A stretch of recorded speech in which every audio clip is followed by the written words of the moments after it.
Hola, buenos días, ¿cómo están? Bien, bien, un Hola, gusto hola, ¿qué estar en contacto tal? contigo. Te Un saludamos. gusto también. Saludos desde Colombia para toda la comunidad nodal, para ustedes ahí en la mesa. Hoy es un día muy feliz aquí en Colombia. Con lo lindo que hablan los y las colombianas, déjame decirte, bueno, además de la felicidad, ¿cómo está el clima por esa ciudad? ¿Dónde estás? Yo estoy en Bogotá, hoy está siendo soleado como el día que radicamos nuestro proyecto de ley de reforma laboral y hoy que finalmente va a ser sancionado por el presidente de la República, de nuevo Bogotá se pone soleada, brillante y linda. Hermoso. ¿Hay movilización al Palacio de Nariño? Tenemos un acto público donde se espera que estén todos los trabajadores, trabajadoras y todos los que luchamos durante casi 3 años por esta reforma laboral. Va a estar el presidente, su gobierno. Y bueno, aclaro lo que mencionaron ahorita, que yo no soy representante a la Cámara. Yo estoy desde la civil, desde la sociedad civil, acompañando el proyecto de ley, asesoré al Ministerio del Trabajo y acompañado en la incidencia y en el trabajo del Congreso durante estos años. Bueno, Mari, buenísima ahí la fe de ratas. Bueno, vamos a empezar para que nos cuentes. Obviamente es un día feliz también para Argentina, porque entendemos que esto es un avance para toda la región. Como decimos, si está soleado, es un día peronista, decimos acá en Argentina. Así que se ha trasladado para allá. Bueno, a ver, Mari, explícanos para quienes no están siguiendo quizás esta agenda en Colombia. ¿Cuáles son los puntos centrales y qué realidades, ¿no? Viene a transformar en tu país esta reforma, este éxito popular? Vale, bueno, la reforma fue muy ambiciosa, quería expedir un estatuto del trabajo que ordenó la Constitución desde el año de 1991 y que el Congreso de la República nunca había querido aprobar. Viene el gobierno de Gustavo Petro y desde que se posesiona dice yo voy a cumplir esa promesa del constituyente de la mano con los trabajadores y trabajadoras y con el apoyo del movimiento sindical que apoyó principalmente su candidatura. Nosotros recogimos propuestas por todo el país, en todos los sectores, y se hizo como una gran apuesta, pero digamos, en el Congreso de la República, que no es de corte progresista, donde los aliados de gobierno y el pueblo trabajador no llegamos ni siquiera al 30%, pues no podíamos esperar tampoco una reforma tan progresista, tan de avanzada como la soñábamos, como la hubo en México, como la hubo en España o como aquí la soñamos. Sin embargo, hoy debo dar un parte de tranquilidad después de mucho sufrimiento de que es una reforma que recupera derechos y avanza en derechos.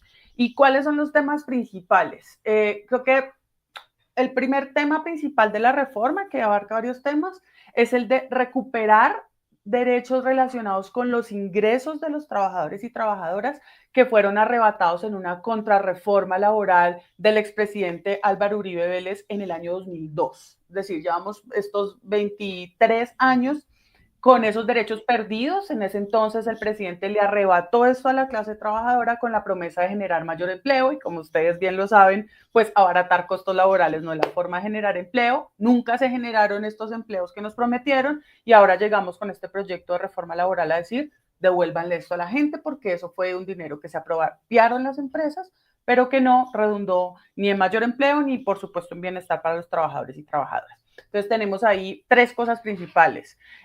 Devolver la jornada nocturna desde las 7 de la noche. La reforma de Uribe la había puesto desde las 10 de la noche. Mm. Es quiere decir que desde las 7 se paga recargos nocturnos. Devolver el recargo por trabajar en días dominicales y festivos, en día de descanso obligatorio. Uribe lo había abaratado al 75%, lo devolvemos al 100%. Es decir, el día por trabajar en día de descanso se paga el doble al trabajador o trabajadora. Y esto que es muy importante para la juventud trabajadora y es recuperar la calidad de trabajador del aprendiz. ¿Sí? Es el contrato de aprendizaje es un contrato laboral con todos los derechos y garantías, prestaciones sociales, salario mínimo, estabilidad laboral, derecho de sindicalización que Uribe le había quitado. Tenemos otra gran parte que tiene que ver con estabilidad laboral. Esa nos la debilitaron mucho en los debates en el Congreso. Sin embargo, logramos, por ejemplo, que el contrato a término fijo, luego de determinados años, luego de 4 años, se vuelva a término indefinido. En Colombia, si tú tenías un contrato a término fijo de 6 meses, por ejemplo, podías durar toda la vida con un supuesto contrato a término fijo, a término fijo, a término fijo, y de pronto el empleador un día te sindicalizaba así, su contrato era término fijo, hasta aquí llegó, hasta luego. ¿Sí? Tenemos, por ejemplo, un debido proceso para despedir a un trabajador o para sancionar a un trabajador que no lo teníamos en el sector privado. Tenemos unas garantías de qué es un contrato de obra o labor, tiene que estipularse por escrito, tiene que decir cuáles son las razones por las que se suscribe en ese contrato. Y bueno, tenemos una cantidad de medidas más, pero yo corto un poco para dejarles hablar. No, no hacía, no, o sea, nos resulta importante esa capacidad de síntesis con la que planteas las grandes medidas porque, digo, también entendemos que ha sido un proceso de lucha y negociación muy arduo con algunos sectores de la oposición en Colombia que no deben estar contentos y hoy leíamos el tuit del presidente Petro también diciendo, bueno, ahora me toca reunirme con el empresariado para que esto no sea letra muerta en definitiva. ¿Cómo ha actuado ese empresariado? ¿Cuáles son las grandes representaciones de la patronal en Colombia también? Digo, que van a ver sus intereses, bueno, tocados, ¿no? Por fin. Sí, bueno. sí. Creo que la oposición ha sido ha sido un proceso demasiado difícil desde el 16 de julio de 2022 que presentamos el proyecto, de 2023, perdón, que presentamos el proyecto hasta que finalmente logramos hoy firmarlo. El empresariado reaccionó de la peor manera, estaba acostumbrado a tener gobiernos que le daban a la carta lo que pidiera y llega un gobierno que dice, espera un momento que también hay que darle a los trabajadores y trabajadoras y que también hay reivindicaciones importantes. Entonces fue un empresariado que utilizó todos los medios de comunicación que están a su cargo, que utilizó todos los congresistas que están pagos por ellos porque financiaron sus campañas, utilizó todo su poder de todas las maneras posibles. Teníamos, incluso pagaban a trabajadores o a organizaciones controladas por ellos para hacer manifestaciones en contra de la reforma. Entonces uno veía a trabajadores estrenando chaqueta que les pagaban un día para ir a manifestarse en contra de una propuesta, por ejemplo, para formalizar a los trabajadores de plataformas.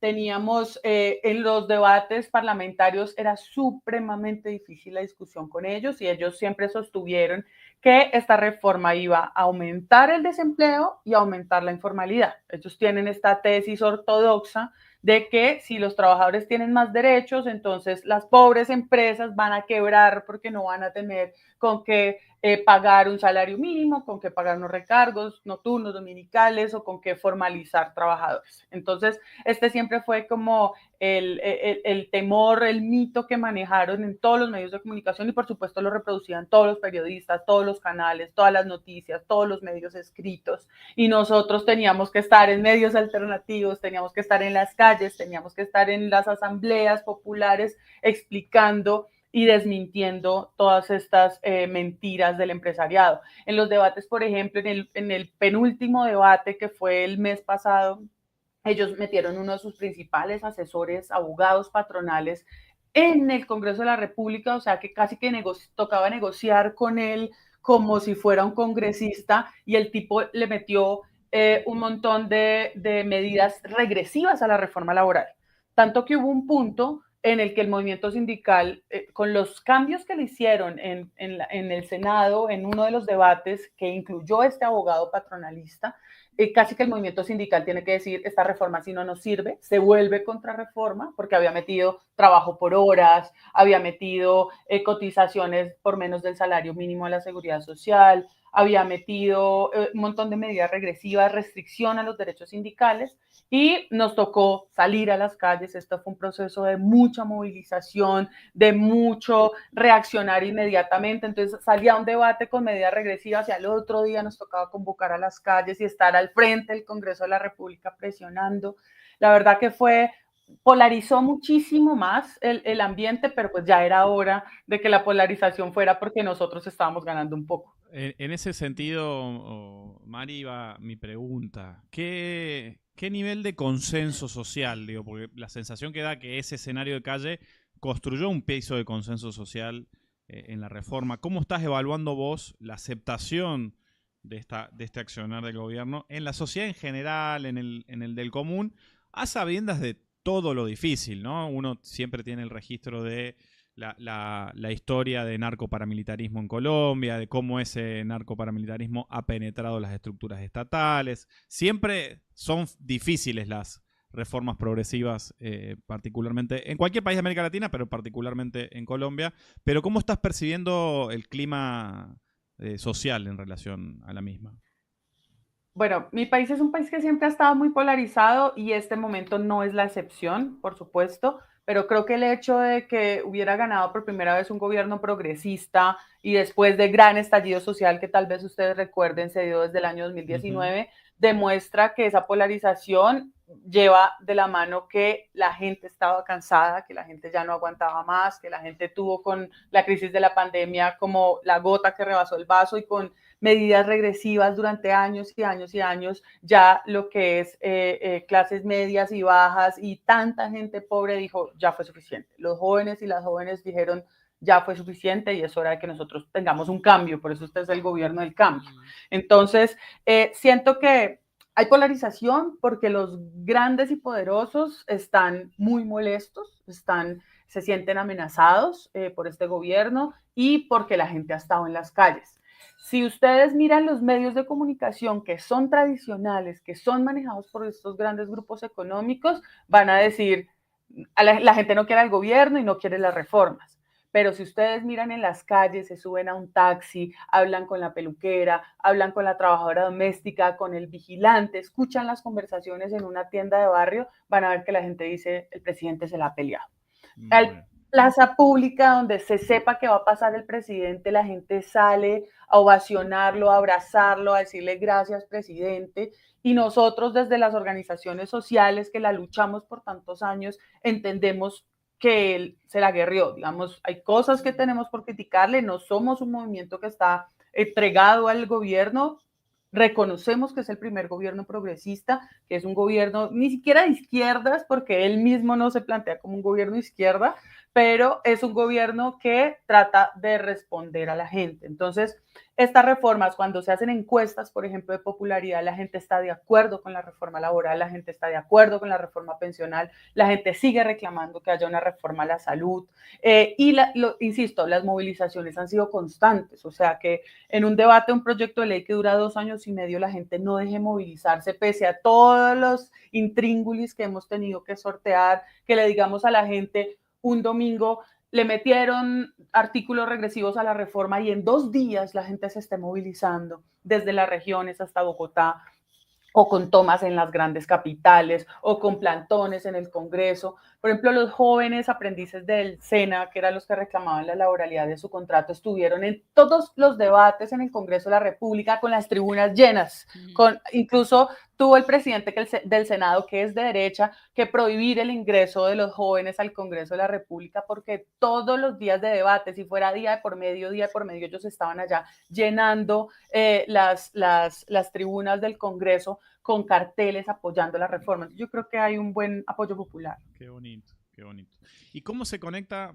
Perdón, no sé Sol si quería... No, es que le quería leer a la compañera también que acá hay un chat que está muy, pero muy atento, dándote la bienvenida, diciendo también muy injusto el pedido de desinvestidura que le pasó la compañera Mari, gran representante de Santander. Muy buena la reforma. Hay varios comentarios festejando la reforma, la victoriosa reforma esta laboral. Además está lo de las licencias. Bueno, y aparece una conversación en torno a las condiciones también laborales en la Argentina y al momento regresivo en esos derechos laborales del pueblo de aquí. ¿Pero qué le ibas a preguntar? No, Matías? ¿cómo conecta? Porque recién te decíamos que habíamos leído con detenimiento la explicación, el tuit de Petro planteando el tema. ¿Cómo conecta esta reforma laboral, la agenda de reformas más amplias, ¿sí? Con la iniciativa de Petro de poner una convocatoria a la Asamblea Constituyente? ¿Crees que eso puede empujar al escenario del pacto histórico, de las fuerzas progresivas en general de Colombia, en un escenario favorable para las próximas elecciones? Digo, costó todo este tiempo, no es fácil, pero digo, ¿cómo ves esa conexión entre esta victoria y el escenario, la estrategia que está planteando Petro para adelante? La verdad es que seguirle el paso a esto es muy difícil, ha sido demasiados movimientos en mucho tiempo y son muchas reformas. Cuando llega el presidente, él presenta más de 21 proyectos de ley de diferentes temas, entonces fue muy ambicioso y para mi gusto fue muy ambicioso en lo legislativo cuando no tenemos mayorías en el Congreso de la República, entonces eso nos hacía mucho más difícil la acción teniendo el primer gobierno y teniendo toda la maquinaria en contra, no habíamos gobernado, no sabíamos cómo hacerlo. Pero si nos centramos en las reformas sociales, él presentó un paquete de 3 reformas sociales. Una gran reforma a la salud, una gran reforma pensional. Ustedes les oí ahora hablar del tema de fortalecimiento o debilitamiento de los fondos privados. Acá casi que todo el sistema estaba entregado a los fondos privados de pensiones y una reforma laboral que pensamos iba a ser la más fácil. En el Congreso de la República logró concertarse la reforma pensional y esta reforma fue aprobada el año pasado como el primer gran triunfo del gobierno Petro. Hubo que ceder en algunos temas que por supuesto desde el movimiento sindical seguimos reclamando que ahí hubo una concesión que no nos agradó tanto, pero seguimos apoyando la reforma pensional. Y esa reforma en este momento el Congreso de la República hace 3 días, perdón, la Corte Constitucional hace 3 días la devuelve al Congreso porque dice que hubo un error en el procedimiento y que le da un mes al Congreso para que la vuelva a votar. Eso es de...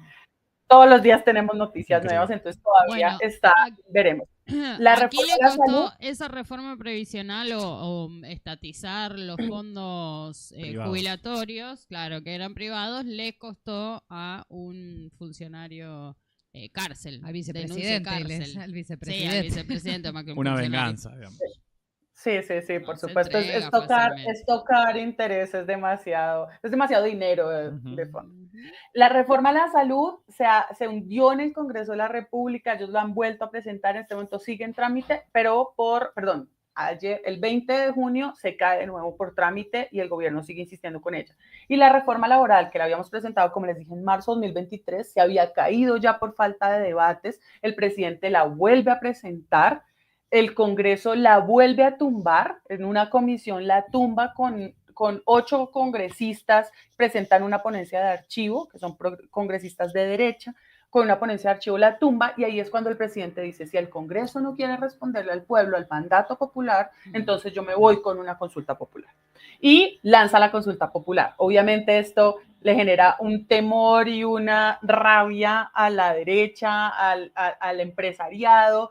Esto se vuelve una cosa impresionante y entonces todo el pueblo nos decimos, listo, vamos a consulta popular, entonces armamos comités por el sí a la consulta popular para la reforma laboral y empezamos a hacer campaña en todos los barrios y a organizar todas las sedes sindicales, son sedes de la consulta popular por la reforma laboral y empieza esto como a moverse y la derecha dice, esto es la campaña de Petro, esto va a servirles a los aspirantes a ser congresistas, que ya tenemos el otro año elecciones de nuevo, a ser congresistas que vienen del pueblo, esto no lo podemos permitir, y entonces hacen una maniobra en la que el Senado tenía que darnos el visto bueno, aprobar que se hiciera la consulta popular para que pudiéramos votar, ¿sí?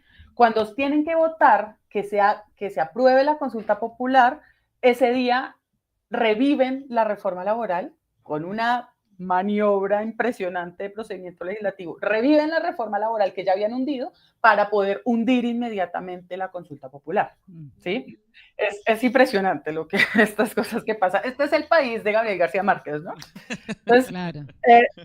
Reviven la reforma laboral y tumban la consulta popular, pero cuando reviven esta reforma laboral es que yo les digo que la vuelven un zombie, es cuando le meten medidas regresivas con este abogado patronal allá infiltrado. Entonces decimos, claro, no nos quieren permitir la consulta popular, no quieren que la gente se manifieste con su voto, pero reviven una reforma con mentiras y la cambian, la peluquean, la vuelven otra cosa, ¿sí? Entonces nos tocó salir a las calles de nuevo, etcétera, y estamos ahí apoyándola. Y todo el tiempo el presidente decía, bueno, estoy pendiente de cómo sale la reforma laboral en el Congreso. Si no sale como el pueblo la pide, yo voy a decretar, incluso sin el visto bueno del Senado, yo voy a decretar la consulta popular. Y con esta arma, digamos, de negociación, el presidente, ya voy a decretar la consulta popular, ya voy a llamar al pueblo a que vote en las urnas, es que el Congreso dice, no, espera un momentico, le quitan lo regresivo que le habían metido y en un photo finish, porque estábamos ahí en el debate a 2 días de que se nos venciera el plazo para la aprobación de la reforma, el 18 de junio finalmente logramos que se apruebe. El presidente dice, como ya me aprobaron la reforma, como el pueblo la quiere, yo retiro el decreto de consulta popular y no voy a consulta popular. Hoy firma la reforma laboral y ahora el presidente pues empezó a decir que ya no vamos a consulta popular, sino que vamos a una Asamblea Nacional Constituyente. Esto es de no creer, no nos da tiempo para asimilar nada de lo que pasó. Seguramente si hablamos mañana en Nodal, pues les voy a tener noticias diferentes, extraordinarias. Maravilloso. Eso te iba a preguntar, Mari, ¿no? Porque además este recorrido que nos hiciste es muy claro, ¿no? De cómo los poderes fácticos de nuestros países van llevándonos de un escenario a otro, porque obviamente el escenario de las consultas populares y de las calles nunca, obviamente, son de ellos, y cómo nos institucionalizan, ¿no? Nos llevan los debates a los recintos, porque ahí sí estamos condicionados, digo, y aunque sea un éxito esto, lo que trae es, bueno, es parte de nuestros procesos políticos y realmente es un triunfo popular que les costó sudor, sangre y lágrimas.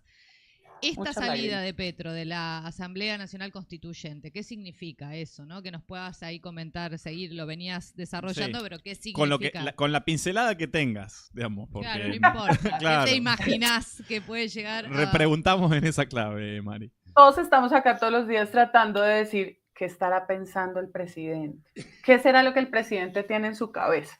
Las organizaciones sociales que lo queremos, que sabemos que es muy brillante, a veces decimos, ¿será que se enloqueció? ¿Esto de dónde lo sacó?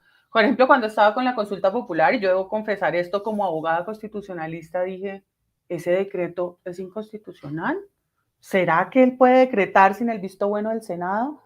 Pero cuando uno mira la jugada política de tener esa amenaza del decreto para que el Congreso no dañe la reforma y la apruebe, pues dice, es una genialidad que uno como leguleyo no alcanza a calcular, ¿sí? Y salió bien. Y ahora el presidente dice, me tengo que ir a una constituyente porque el Congreso hace un bloqueo institucional. Ellos han hablado de bloqueo institucional, es decir, el pueblo ha sido claro en lo que quiere, en las reformas que quiere, por ejemplo, la reforma pensional y cómo es que la Corte me la devuelve y me la quiere truncar cuando ya se va a aprobar en el Congreso.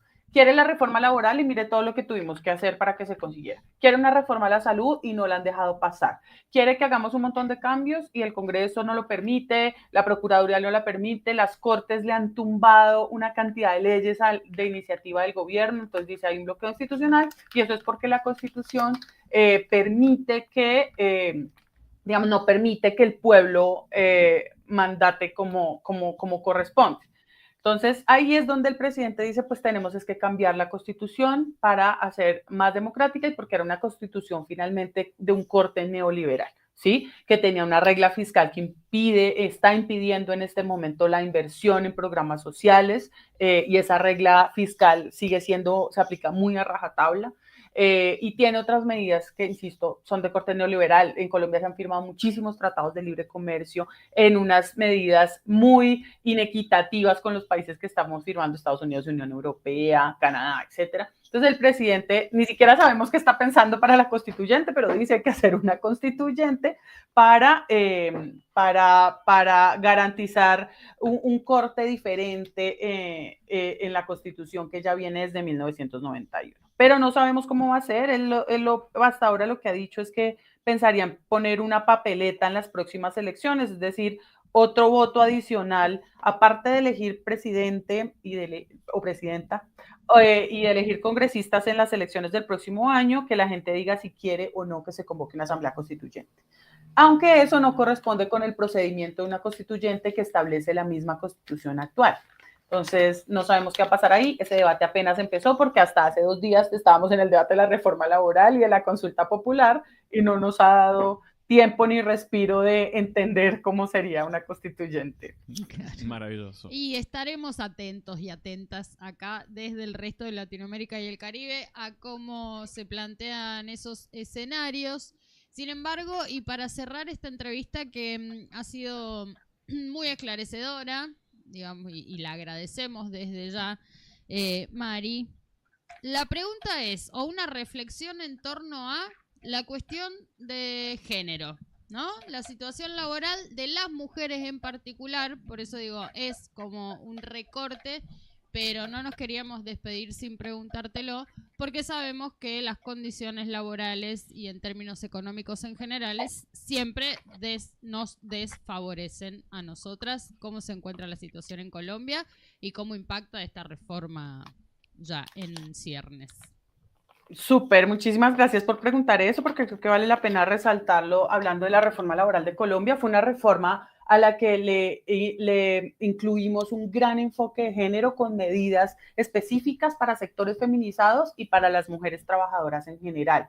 Varias de esas fueron las primeras que recortaron en el Congreso de la República. Bueno, hago un paréntesis. El Congreso lo que le quitó y fue una herida que casi fue de muerte a la reforma laboral fue los derechos colectivos. Nosotros habíamos metido una gran parte, la mitad de la reforma eran derechos colectivos, centralidad de la negociación colectiva, garantías para la huelga, fortalecimiento sindical, y todo eso se perdió en el Congreso de la República, eso ya no salió en la reforma laboral y fue la única forma de salvar los derechos individuales de la reforma, un sacrificio grandísimo que hizo el movimiento sindical en esos debates para que pasara la reforma, porque si quedaba eso, no iban a permitir que saliera de ninguna manera. Eso tenía que mencionarlo. Y de nuevo, volviendo con los derechos de las mujeres, creo que hay medidas finalmente buenas que quedaron. Pretendíamos aumentar la licencia de paternidad, nos lo cortaron de tajo, eso fue atacar al machismo y al patriarcado en el Congreso y nos lo cortaron inmediatamente, pero logramos salvar algunas cosas. Por ejemplo, logramos una definición mucho más amplia de acoso y violencia en el mundo del trabajo, en los términos del convenio 190 de la OIT, aunque en esos mismos días en otra comisión del Congreso logramos aprobar la ratificación del Congreso, que también les compartimos esa gran noticia. Acabamos de ratificar el convenio 190 de la OIT, pero tiene su conversación con la reforma laboral en cuanto a acoso y violencia en el mundo del trabajo, que por supuesto afecta más a las mujeres. Tenemos medidas para la formalización del trabajo doméstico remunerado. Entonces, ahí hay medidas para las trabajadoras domésticas. Tenemos eliminación de una jornada excesiva de trabajo que tenían las trabajadoras domésticas y que lo eliminamos con la reforma laboral. Tenemos una medida súper linda de formalización de madres comunitarias que han sido mujeres muy mayores que han cuidado a los niños y niñas de las familias más pobres de este país durante años y que no se les reconocía ningún derecho laboral. Ahora van a ser vinculadas por el Estado como trabajadoras oficiales, y también formalización de las manipuladoras de alimentos en los programas de alimentación escolar que son de financiamiento público. Establecimos, por ejemplo, factores objetivos para la valoración salarial, para dar efectividad a la igualdad salarial entre hombres y mujeres o para avanzar hacia la igualdad salarial entre hombres y mujeres. Y tenemos medidas para promover la paridad o proporcionalidad de la participación de las mujeres en las organizaciones sindicales y en las organizaciones gremiales. Extraordinario. Muy interesante. La verdad que han avanzado mucho en algunas demandas que en Argentina vienen haciendo lo que llamamos trabajadoras o cuidadoras comunitarias aquí, que tienen que ver con, ¿no?, esas mujeres que cuidan en los lugares donde el Estado a veces no está, no llega, ¿no? Está ausente, así que bueno, lo vamos a tomar, ahí vamos a tomar nota. Te agradecemos, Mari, muchísimo la claridad. Y seguramente te estaremos convocando nuevamente que nos cuentes a ver finalmente cómo encaran la Asamblea Nacional Constituyente que acaba de lanzar Gustavo Petro para los tiempos políticos que vengan en Colombia. Gracias, Mari, de verdad. A ustedes muchísimas gracias. Desde ILO Network, que es la organización con la que laboro, estaremos prestos a seguir esta reforma laboral en Colombia y también otras reformas en América Latina que apoyamos desde ILO. Y ha sido un gusto saludarles. Un abrazo para ustedes que sé que la están pasando bien difícil con su gobierno. Gracias. Usted sabe bien. Gracias.